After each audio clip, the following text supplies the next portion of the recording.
Can you feel the tension in the air?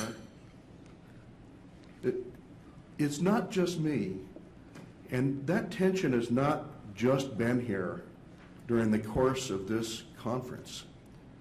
The tension that you feel right now is integral to the prior appropriation doctrine itself. What do I mean by that? The prior appropriation doctrine was an invention of the American West, and it reflects the spirit of adventure by which the pioneers and settlers spread across the West to create the modern system of enterprise that we have today.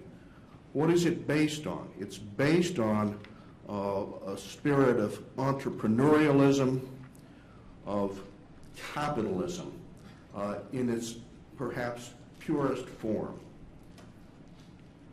Taking a resource and building something out of it.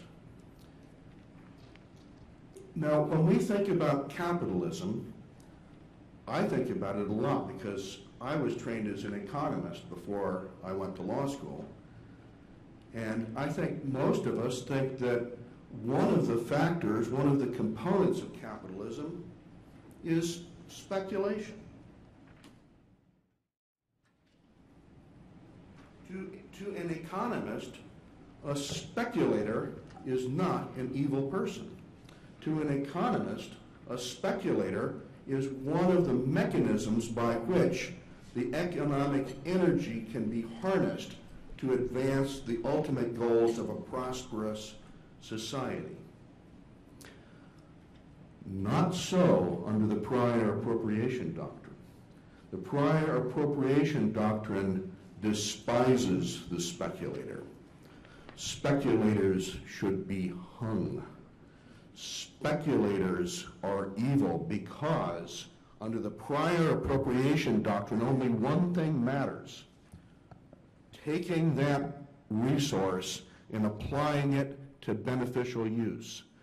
The fellow who arrives on the stagecoach from Philadelphia and says, I heard about this first in time, first in right business, and says, I hereby appropriate the unappropriated water in this stream, and then waits for the next settler to arrive and says, would you like to buy some water? That person doesn't survive the six-shooter. That person is not part of the prior appropriation doctrine. The prior appropriation doctrine has no respect for the speculator and complete respect for the man or woman who applies water to beneficial use. So where's the tension that I spoke about? The tension arises in the context of municipal water rights, which is the subject of my speech.